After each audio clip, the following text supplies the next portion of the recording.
पुनीत जी रामपुर से। राधे राधे महाराज जी। महाराज जी, हर व्यक्ति का कोई ना कोई सबसे प्रिय होता है, आपका सबसे प्रिय कौन है? राधा राधा। आज तक बच्चा हमारा प्यार ही नहीं हुआ किसी से। देखो, हम ऐसे राही है जिसमें अकेला ही जाना होता है। पीछे से सब जाएंगे लेकिन राह हमारी है अकेला। इसलिए बचपन से मैं निराश रहा हूं जगत से। जब अपनी माँ को देखता और लगता है मेरी माँ मरेगी, तब मेरा हृदय जल उठता कि फिर मैं कैसे जीऊंगा। तो जैसे हमारा मन गया कि मेरे पिताजी ये मरेंगे, फिर निराश हुआ। तो हम किससे प्यार करें, किससे प्यार करें? यहाँ तो सब कोई बिछुड़ने वाला है, सब कोई मरने वाला है, सबको अपने मन की बात माननी है। मेरे मन की चाह को कौन पूर्ण करेगा? तो निष्कर्ष निकला श्री भगवान। तो बचपन से लेकर के आज तक हमारा कोई एक दोस्त नहीं है कि ऐसे मिलाने वाला, एक भी दोस्त नहीं। अकेला जीवन व्यतीत करते करते भगवान ही संभालते हुए चले आए। जहाँ जहाँ हमारे कदम लड़खड़ाए वहाँ भगवान सहयोग दिए और हमको आगे बढ़ाए। तो हमारी प्रिय, तो हृदय की बात कहता हूँ, प्रिय शब्द तो सिर्फ राधा किशोरी के चरणों में है।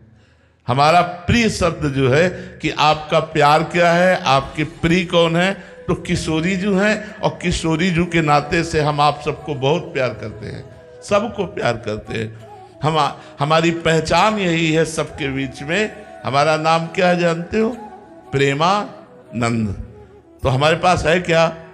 प्रेम आनंद। प्रेम कौन है? प्रिया जी। आनंद कौन है? लाल जी। तो प्रेमानंद मतलब प्रियालाल।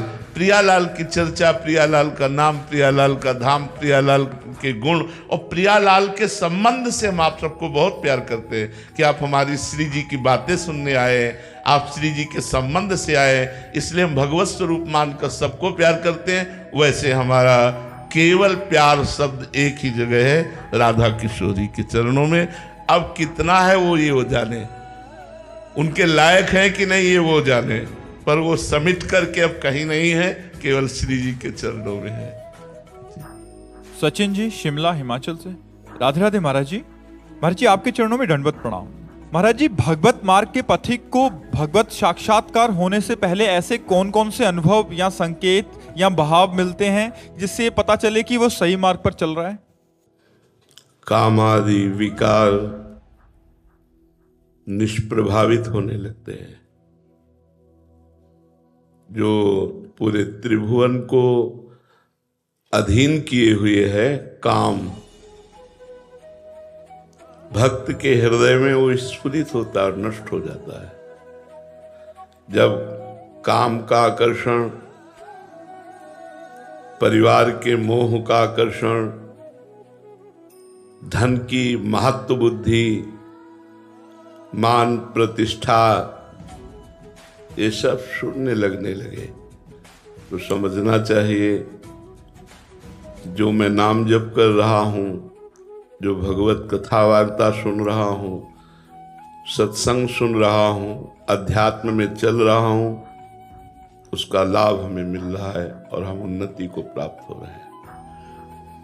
यदि विकार ग्रसित बुद्धि है, धन पर महत्व बुद्धि है, मान प्रतिष्ठा की चाह है, अभी भजन का रंग नहीं आया।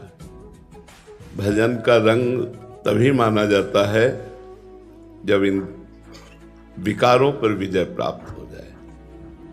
काम क्रोध मद मान न मोहा, लोभ न क्षोभ राग नहीं द्रोहा, जिनके कपट दंभ नहीं माया, तिनके हृदय बसहु रघुराया।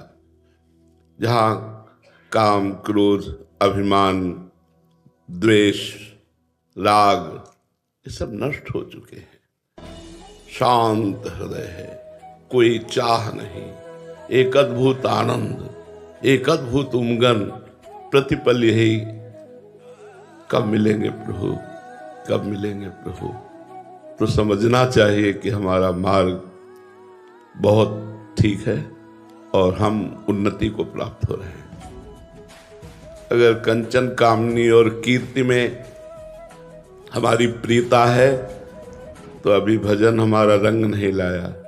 कामिनी प्रिय लगे, धन प्रिय लगे, मान प्रतिष्ठा प्रिय लगे, तो समझना चाहिए अभी मार्ग ठीक नहीं है। अभी अध्यात्म मार्ग में हमारी उन्नति नहीं हो रही।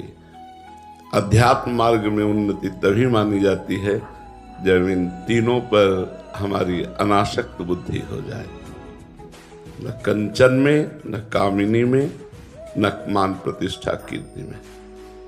तब हमारा भजन सफल माना जाएगा।